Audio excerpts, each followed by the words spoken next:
안녕하십니까. 저는 부산국제금융진흥원의 금융연구 2실에서 근무하고 있는 안승구 실장입니다. 저희 부산국제금융진흥원은 부산이 세계적인 금융도시로 나아갈 수 있도록 부산 금융중심지가 나아갈 방향을 연구하고 전략을 수립하는 일을 하는데요. 동시에 전 세계 금융기관들을 대상으로 IR도 진행해 부산 금융중심지 위상을 제고하고 있습니다. 그럼 구체적으로 어떤 일을 했는지 궁금하시죠? 금융중심지를 발전시키기 위한 전문 연구로는 선박금융을 누구나 쉽게 소액으로도 투자할 수 있는 조각투자 플랫폼을 어떻게 만들지 연구했고요. 또 아일랜드, 아스타나, 두바이와 같은 금융도시들이 어떻게 세계적인 금융중심지가 되었는지 그 성공 사례를 조사해 우리 부산에 접목하는 일도 해왔습니다. 또한 부산 금융중심지의 이름을 널리 알리기 위해서 런던, 홍콩, 싱가포르와 같은 세계적인 금융도시들을 직접 발로 뛰고 있습니다. 그곳에서 부산이 이렇게 매력적인 금융도시입니다 라고 홍보하고 해외 기관들과 협력을 맺으며 부산의 브랜드 가치를 높이는데 힘쓰고 있습니다. 자, 오늘 제가 준비한 이야기는 국제금융중심지의 경쟁 전략입니다.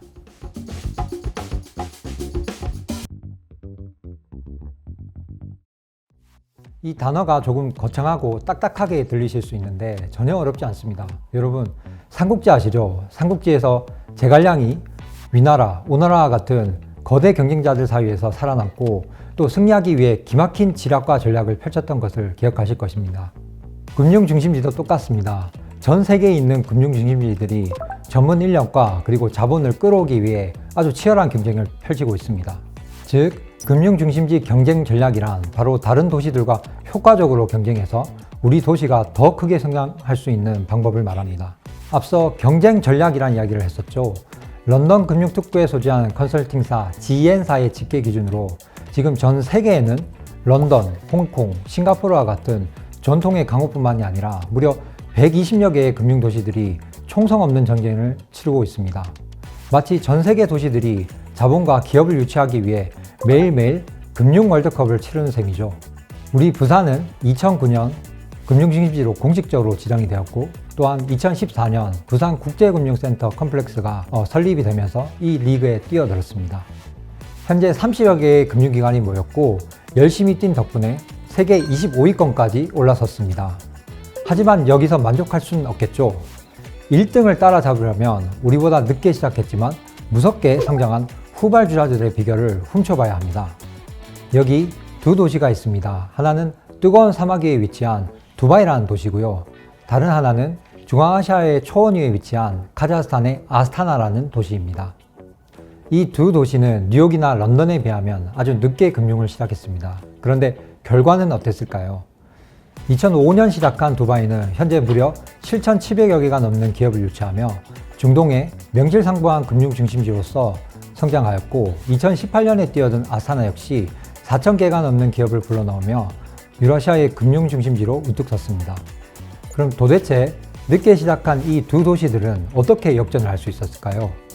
그 비결은 도시 안의 도시라는 경쟁 전략 덕분입니다. 그럼 도시 안의 도시라는 경쟁 전략은 무엇일까요? 각 국가와 도시에는 이미 잘 구현된 거버넌스가 존재합니다. 우리나라에는 행정을 위해 청와대와 행정부, 그리고 금융감독을 위해 금융위원회와 금융감독원, 그리고 사법을 위해 법원이 있듯이 다른 나라, 그리고 도시에도 거버넌스가 잘 구현되어 있다는 뜻입니다. 하지만 앞서 말씀드린 금융도시들은 기존 거버넌스와는 별개로 이원화된 별도의 구역인 국제금융센터를 구현하였습니다. 두바이 땅이지만 그 도시 안으로 들어가면 뉴욕이나 런던과 똑같은 시스템으로 돌아가게 만든 거죠. 여기서 가장 중요한 요소 중 하나는 법입니다. 이 두 도시들은 자기 나라 법 대신 영미법을 도입하였는데요. 그럼 왜 영미법을 적용했을까요? 비유를 들어보겠습니다. 전 세계 축구 선수들은 FIFA의 룰에 따라 경기를 합니다.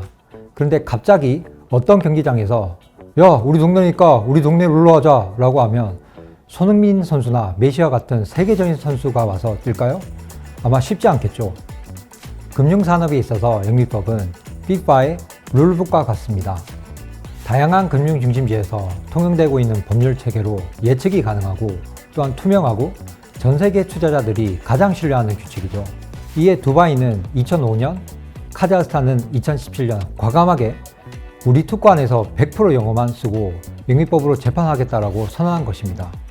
외국 기업들이 안심하고 오라는 것이죠. 여기에 하나 더 아주 달콤한 유혹을 더했습니다. 바로 세금과 외환입니다. 두바이 금융특구에 들어온 기업에게는 법인세가 0원입니다. 소득세도 없습니다.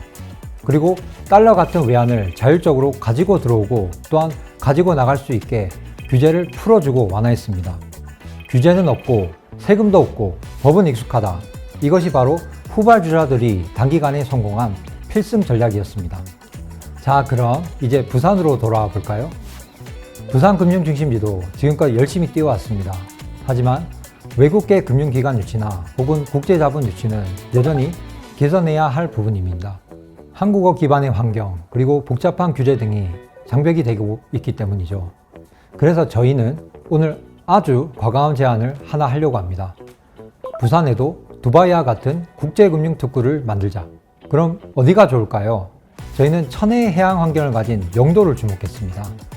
지금 BIFC가 있는 문현동이 든든한 정책금융의 본부라면 앞으로 개발될 영도는 외국 자본이 마음껏 뛰어노는 새로운 금융 해방구로 만드는 것입니다. 이 영도 특구안에서만큼은 공식 언어로서 영어가 선정이 되고 또한 법 규제 환경으로서 전 세계 표준인 영미법이 적용이 되는 것입니다. 심지어 별도의 행정청, 금융감독청, 그리고 사법기구, 즉 법원과 중재센터가 독자적으로 운영되는 완전히 새로운 차원의 금융도시를 짓는 것이죠. 하지만 거버넌스만 바꾼다고 기업과 자본이 몰려들까요? 여기서 우리는 파격적인 세제 혜택을 구현해야 합니다. 이미 싱가포르, 홍콩, 두바이와 같은 선도 금융중심지들은 해양금융이나 그리고 자산운용 분야에 특별한 세금 혜택을 주며 전 세계 투자를 유치하고 있습니다. 우리도 그들만큼, 아니 그들보다 더 파격적이어야 합니다. 정리하자면 저희가 제안하는 부산형 두바이 모델은 명확합니다. 첫째, 행정, 감독, 사법을 아우르는 독자적인 거버넌스를 구축하고, 둘째, 법인세 감면 같은 파격적인 조세 제도를 도입하며, 셋째, 달러가 자유롭게 오갈 수 있도록 외환 규제를 완화하자. 어쩌면 이러한 두바이형 모델의 도입은 선택이 아닌 필수일 수 있습니다. 이 기반이 마련될 때 비로소 해외 금융기관들과 국제자본이 부산을 매력적인 투자처로 느끼고 스스로 찾아오게 되겠죠. 부산 시민 여러분, 그리고 구독자 여러분, 오늘 주제가 다소 낯설고 어려웠을 텐데 긴 시간 함께 해주셔서 진심으로 감사드립니다. 우리 부산 금융중심지가 세계적인 금융중심지로 발돋움할 때까지 뜨거운 관심과 그리고 격려 부탁드리겠습니다. 감사합니다.